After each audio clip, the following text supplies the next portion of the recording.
You are welcome if you are watching. Welcome, everyone. Nice to see you again. As we await people to join us, we will just carry on because we know that there are people who keep to time and are waiting and thinking, yes, what do we have for today? You are welcome, everyone. Thank you for always joining us, always supporting, always sharing, always sending the videos out for people to subscribe and to learn. The essence of this is to inspire, educate, and for us to learn from one another. I'm sure you must have watched the last video about pitfalls they need to avoid from your journey from secondary school to university. And we said it will be in series. So last week we talked about choosing the subjects, choosing A-level subjects, the colleges, and even the A-level subjects in school. But today we are talking about clearing. What is clearing? Sometimes you get to know all these words when you need them, but why not know beforehand? Clearing, we're talking about choosing the university. This is what after you've done your A levels. So today I will call on the screen our excellent, intelligent lady once more to come and tell us about clearing and choosing uni. It's not going to be a long one, so no fret. You are welcome on the screen. Nice to see your Hello, cute good face. afternoon. Thank you for having me once again. Yes. So, just a quick intro, and then you carry on to tell us what you have for today. Hello, good afternoon, everyone who's able to watch live or those who may watch later on. Thank you for joining us. I'm not sure if you've watched our previous video, but just sort of reintroducing myself from there. My name is Super, but I also go by my other name as well, Ruth, and I'm currently a second year economics and finance student at the University of Southampton. What we're going to do today, we're going to sort of continue on with a topic about pitfalls and what to avoid. And I've been asked to speak considering my journey with education has been quite, I'll say a long one, but it's one where I've been able to sort of make mistakes, learn from them, and sort of come up with ideas. Okay, if I was maybe 16, 17, I wish I'd known this, or I wish someone had told me this, and I'm here to share with you that information I've learned so you don't maybe do the same things I did, or if you find yourself in a similar situation, what you can do to make the most of it and progress forward. Yeah. Thank you. Thank you very much. So, most times we get to hear people do exams and then they want to choose, they've done their A levels, they've succeeded from secondary school, got admission into A levels, and they're like, okay, how do I know which university to pick? We talked about it last week. Go on UCAS and know what the universities will offer the course you want to do. Now, some pass the exam and wow, so smooth. They go into the university they want, but then some don't. They have to change universities, and that is where I think clearing comes in. So, do you want to merge the two, choosing your university and clearing? Over to you. Just tell us all about it. Thank you. Okay, sure thing. So, sort of going off what we said last time about choosing the best place for you to study your A levels. Similarly, with the university, you have to do your research. I think the key word is always research, research, research. So it's a bit similar. Try to do a lot of research, get a lot of information about the university you want to choose. That way you can choose what's best for you and also best in regards to whatever course you want to do. So I know with some universities, people do tend to have a tendency to be like, oh, this is a highly rated university, I want to go there. And there's nothing wrong aspiring and aiming high. And I do believe everyone should go to a quote unquote high ranking. But one thing is, rankings change by depending on who's ranking it, number one. And it's more than just ranking that you need to look for. You need to look at employability. By going to this university, would I have maybe links to certain employers? Well, does my university offer employability skills and courses that, yes, okay, I've got my degree, but how am I now fit to enter the job market, the working world? And some universities their employability and marketing areas in their uni are very good, and they have lots of workshops, people to help you, lots of information to signpost you to make sure that once you have graduated, you're not just, okay, I've got a degree, how do I get a job? They have things in place to help you even find those jobs. Another thing to possibly consider is maybe your location. Some people will prefer to live, maybe go to a city uni like one in London. Some people will go to a more campus style uni, which, like for example, I've gone to a city uni, I've gone to one in Kings, and I've gone to London. And sometimes the location really can affect your education, just in terms of the pace and the lifestyle. Some people really don't like cities. Some people prefer things to be more quiet. So those are like factors you should also take into consideration. And also maybe the demographic of people, if there'll be certain types of people at that university. Oh, would I be able to relate with the people? Would I be able to relate with my lecturers? So just like with A levels, what college or sixth form you choose to go to, do your research, talk to the people, ask questions, think about what university will truly support you. What is this university truly going to offer me? Just don't pick it based on its name. Think about how would I really thrive at this university. And for example, some universities, it doesn't really matter the name, especially if you're doing, for example, a course like medicine. At the end of the day, you're all gonna graduate, and for your F1 and F2, which are your foundation years, you're all gonna most likely go into the NHS. But when picking your university, sorry to constantly reiterate, but I think it's all about research. Some universities, whilst they are good in the general topic, they have some sort of specialties that they're really good at. So you may think about, oh, maybe I want to go to this university because I'll be able to research more into this area, and they can have links or give you high-cutting research in certain areas, and you could be sort of experiencing forefront information, which will be very useful depending on what it is that you want to do. So I think those are things you should take into consideration, and be specific about what it is you want to do with your course and sort of what you want to gain out of it. Think about it, note it down, and use that to guide the questions you ask on open days and ask members of staff and faculty. So that's what I'll say. Research, research, research.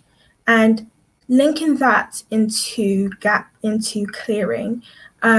While personally I've never had to go through clearing, I think one thing I will personally state is some people have a weird stigma about clearing, and I think one thing is we should just get that out of the way. There's nothing wrong with clearing. Clearing is a situation where maybe you didn't get offers from the universities that you wanted, or maybe you did get an offer, but for one reason or another, you maybe did not meet the grades they wanted you to get.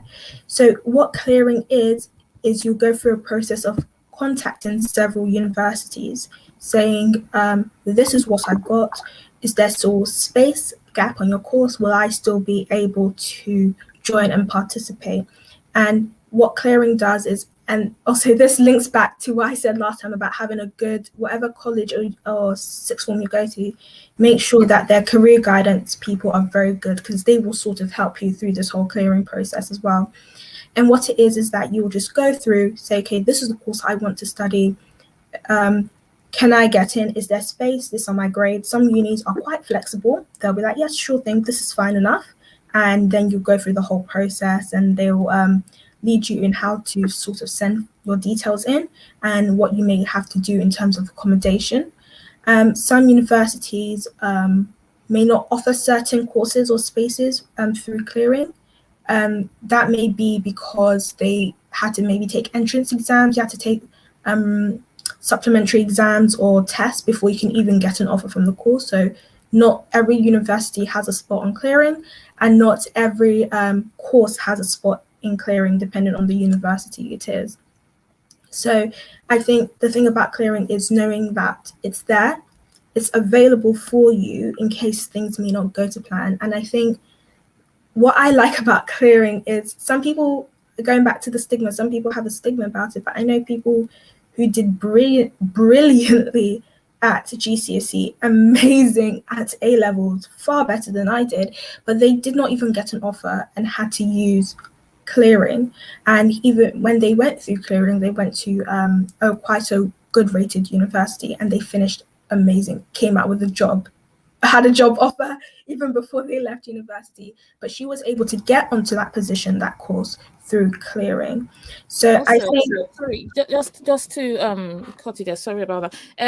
I'm looking at clearing as an opportunity to get for a second chance, because sometimes when people are choosing unis, they're like, oh, I want to be in Harvard, I want to be in Oxford, Cambridge. Yes, like you said, there's aim high. There's no there's no need for you not to aim high, especially if you know what you want. But sometimes people are put under pressure, maybe because their sister is there or their brother is there. They're not considering other factors like you mentioned. So clearing is, I think, is an opportunity rather than a stigma. Opportunity to now, okay, I couldn't get into here because maybe I didn't get a high score, or maybe it's just not the kind of university I want. But my question is, what if you were given the university you wanted when you chose the university, and then after some months you've kind of realized, oh, actually I wouldn't want to go to that university again. I want a different one. Maybe for some reason, I don't know, for some reason you just change your mind. Would you still have to go through clearing if you need to reject what you were chosen for? Assuming you wanted Cambridge and you're like, oh yeah, I wanted Cambridge when I fill the form. But now I don't feel like going to Cambridge again. I just want to go to the next door university, the one next door to me. Would you have to go through clearing, or how does that work? Do you know? what you'll have to do is, firstly, when you're choosing your options for university, when you go through UCAS, because everyone who lives here, and even I believe some EU and international students, I have to double check this information, have to use UCAS. So on UCAS, you pick your firm choice and your backup choice, and that's based on whether or not which one you want the most. So if you got into your firm choice or even your backup choice and you realize that actually this isn't what I want, you will have to use clearing to apply to the new university you're aiming for. Whether that university has your course still available, that depends on the university that you're aiming for or the new university that you want to go to. Sometimes, and it doesn't always work, but once in a while, you may be able to actually call up the university department itself specifically.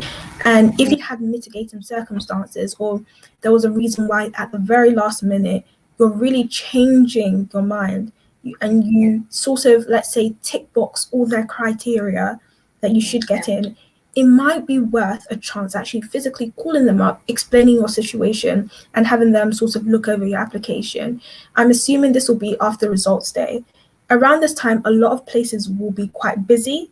A lot of admin departments will be busy, so they may not be able to pick up your call, or it may not go through.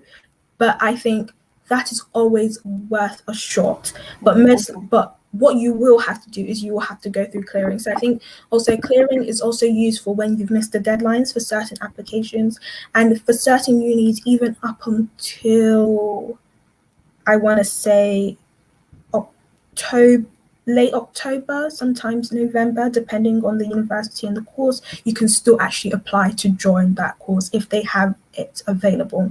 Like I said, it depends on the course, also it depends on the university itself. So you can use clearing that, okay, I've changed my mind, this isn't the uni I want to go to, I want to stay local.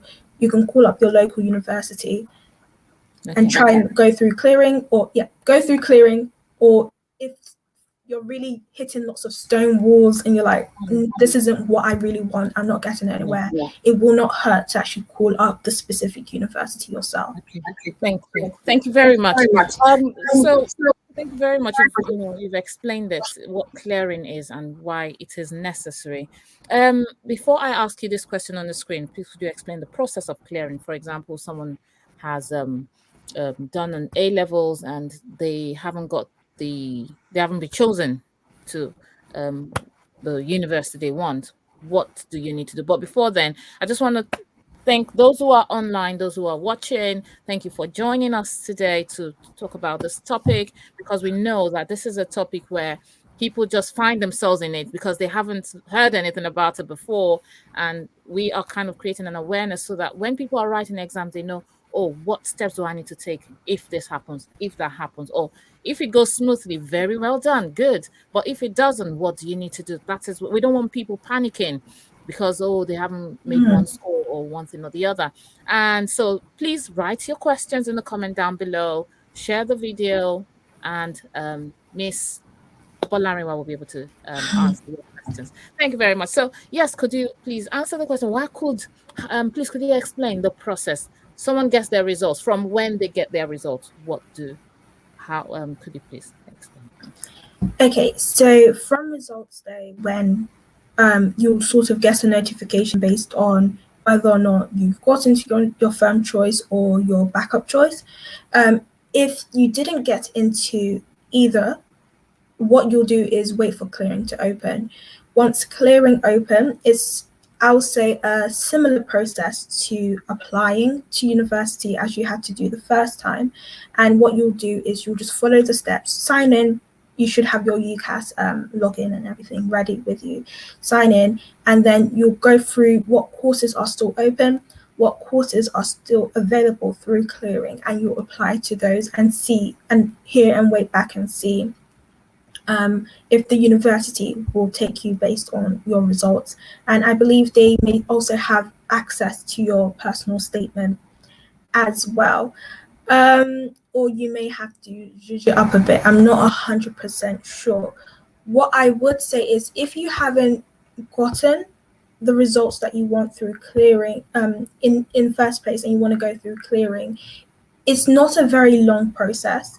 It's not a very tedious, or it may seem stressful because you're like, oh, my first options have gone, what am I going to do? And if you're sort of putting feelers out to see who will take you, you feel a bit anxious. One thing I'll say is just to sort of honestly relax. There will be an opportunity for you. If you panic, you're most likely to make a wrong choice. So what I'll say is, once clearing opens, sign in, log in, go through the forms and the process that they offer you on clearing, fill them out. But even when you are picking options that are still open in clearing, don't just pick an option because you feel like, oh, this has happened, no, still look at the university, look at the options that you still have available to you, and go through it and think, can I see myself doing this? Is this what I really want to do? And also, one thing I would say actually is, if you have to go through clearing, is think about the university you really want to go to, because if the course you do end up studying that you got through in clearing is in the same department as your course that you originally wanted, some universities, and this is a case by case thing, but some universities, once you get in, you can just swap courses. Okay. It is a bit of it really is a case by case situation. But if your course is within the same department and you're like, actually, I don't really like this course anymore, you can speak to your tutor on your course at your university, speak to your department lead, so on. Each uni has its own rules and regulations about it. But they sort of sometimes actually do allow you to switch courses if it's within the same department, and you don't have to reapply or anything. They just switch courses for you. So that's also one tip I'll give. If, for example, you did have to go through clearing, maybe try and find maybe try and get a course that maybe still be open within that department of your original uni.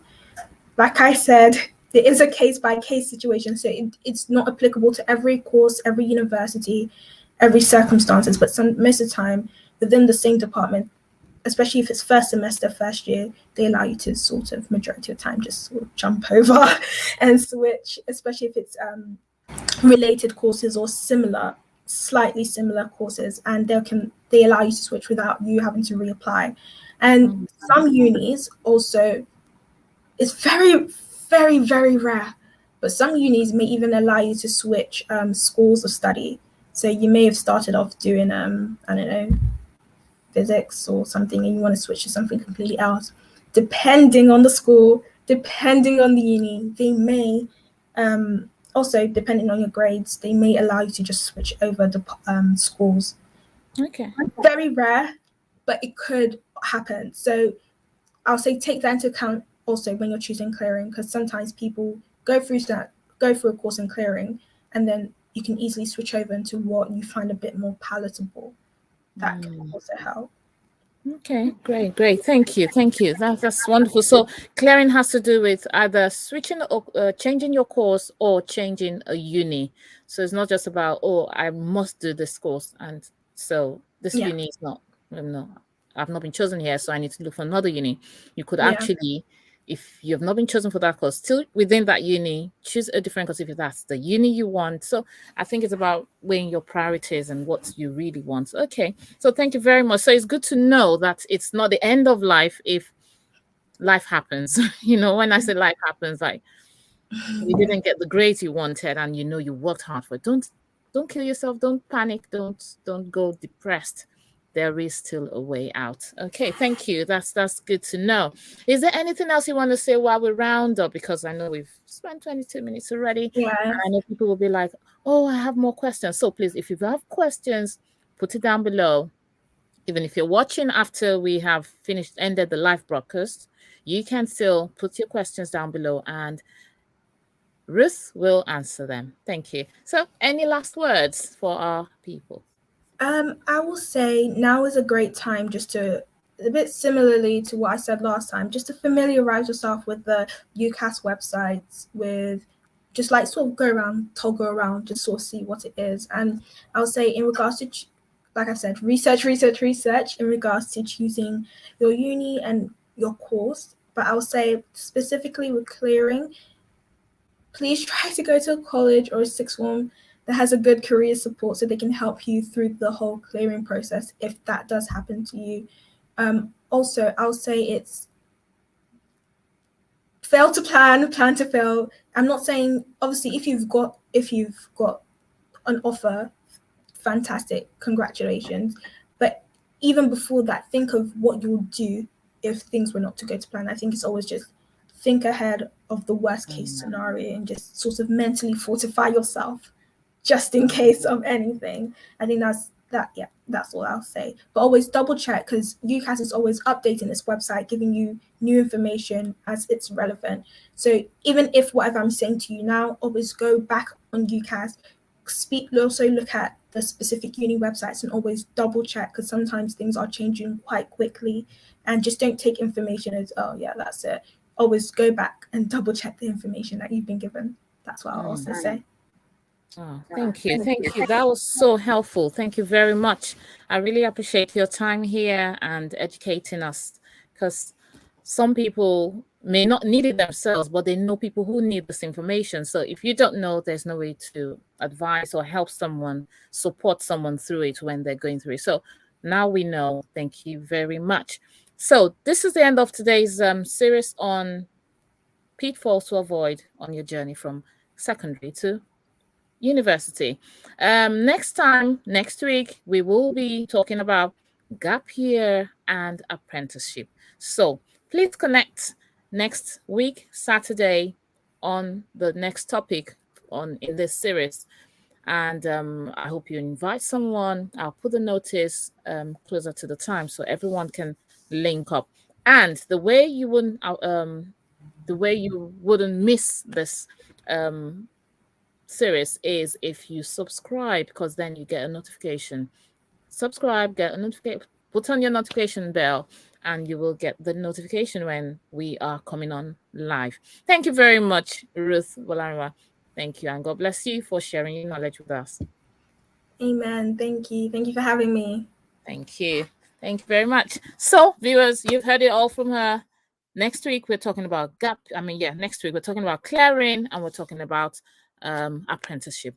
Be here and hope to see you next time. Bye-bye.